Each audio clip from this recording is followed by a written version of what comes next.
तो चलिए अब आपको तस्वीरों के जरिए हम बताते हैं सांवरात के हालात आखिर क्या हुआ था। तो ये आपकी वीडियो हम दिखाएंगे, अलग अलग तरह के तनाव की पूरी कहानी उससे बयां होगी। ये 6 वीडियो आप देख रहे हैं अपनी स्क्रीन पर, जिसमें सांवरात में तनाव की पूरी कहानी सामने है। आपको बताते हैं कि श्रद्धांजलि सभा जिसमें शामिल होने के लिए युवक दिन भर सरकार के जवाब का इंतजार करने के बाद शाम को सांवरात रेलवे स्टेशन की ओर चले और वहां पटरियों पर उन्होंने कब्जा कर लिया, जिससे रेल यातायात पूरी तरह से प्रभावित हुआ। और इसी बीच पुलिस और प्रशासन द्वारा बार बार ये बताया जा रहा था कि कुछ ही देर में उनकी मांगों को लेकर जवाब दिया जाएगा, लेकिन जब कोई जवाब नहीं आया तो उसके बाद युवक आक्रोशित हो गए और उन्होंने शाम को करीब 8 बजे रेलवे ट्रैक उखाड़ दिए। और जब स्थिति बिगड़ती देख पुलिस पहुंची और रेलवे पुलिस ने उन्हें मौके से खदेड़ना शुरू किया, जिस पर युवकों ने पुलिस पर लाठियों और पत्थरों से हमला कर दिया, जिसमें करीब 12 पुलिस के जवान घायल हुए और जवाब में पुलिस ने भी फायरिंग की, जिसमें 4 युवक घायल हो गए। वहीं पुलिस ने फायरिंग नहीं की, ऐसा कहना है कि सांवरात में पुलिस की ओर से कोई फायरिंग नहीं की गई है।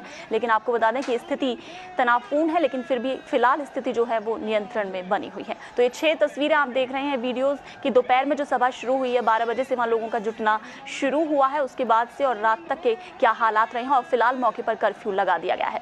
तो दोपहर में सभा जब शुरू हुई है तो भीड़ जुटनी शुरू हुई है, एक साथ काफ़ी संख्या में लोग पहुंचे हैं। उसके बाद दिन भर वार्ता का दौर चला है प्रशासन की तरफ से, लेकिन जब शाम तक कोई जवाब सामने नहीं आया है तो शाम को उस भीड़ का सब्र टूटता हुआ नजर आया है और सभी लोग रेलवे ट्रैक की ओर रुक कर गए हैं।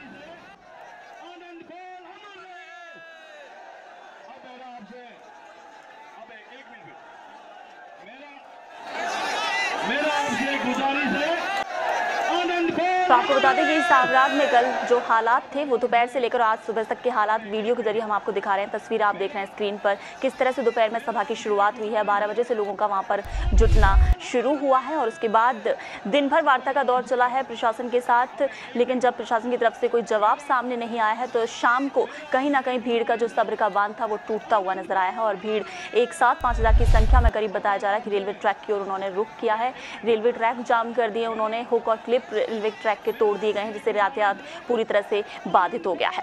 और उसके बाद रात को करीब 8 बजे उपद्रवी काफी हिंसक हो गए हैं। ये भी कहा जा रहा था कि पुलिस को कमरों में बंद कर उन्होंने आग के हवाले कर दिया है। और इस पूरे मामले में जहां पुलिस के हथियार उन्होंने लूट लिए हैं, AK-47 के साथ 3 पिस्तौल लूट कर ले गए और उसी से फायरिंग की गई है, जिसमें एक की मौत हुई है और कई लोग घायल हुए हैं। वहीं 16 पुलिस के जवान बताए जा रहे हैं इसमें घायल हुए थे। तो देर रात को यहाँ गृह मंत्री कटारिया के साथ बातचीत हुई है मनोज भट्ट के साथ, उसके बाद पुलिस के अधिकारी भी मौके पर पहुंचे हैं देर रात को और उसके बाद हालात को नियंत्रण में किया गया है। उसके बाद आज सुबह से ही इलाके में कर्फ्यू जारी है।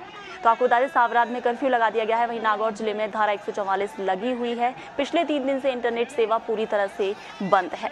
तो दोपहर से शुरू हुआ ये घटनाक्रम जो कि अभी तक जारी है। अभी फिलहाल ये कह सकते हैं तनाव का माहौल है, लेकिन स्थिति कुछ नियंत्रण में है। लेकिन पुलिस के लिए आज का दिन भी चुनौतीपूर्ण भरा हुआ है, क्योंकि कहीं ना कहीं 24 घंटे का जो आयोग की तरफ से वक्त दिया गया है सरकार को कि अगर परिजन अंतिम संस्कार करते हैं तो ठीक है, नहीं सरकार को अंतिम संस्कार करना है। लेकिन अभी तक इस मामले पर अभी कुछ भी क्लियर नहीं हो पाया है कि अंतिम संस्कार आखिर कब तक होगा, क्योंकि ऐसे तनाव के माहौल के बीच में अभी कुछ भी कहना आसान नहीं है।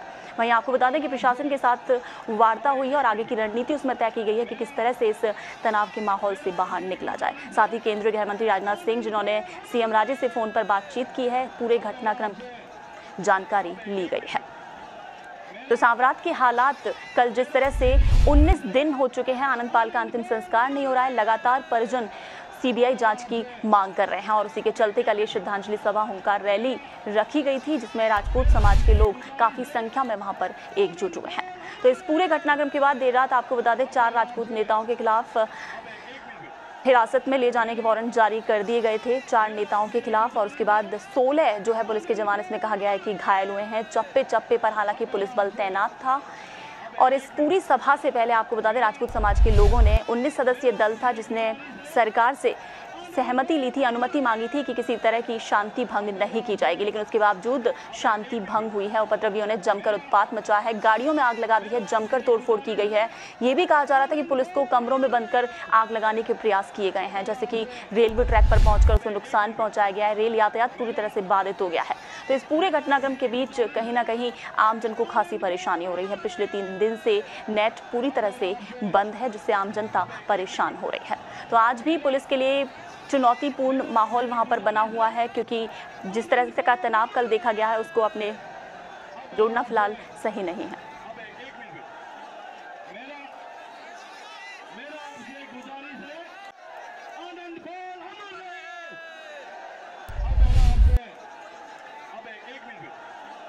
मेरा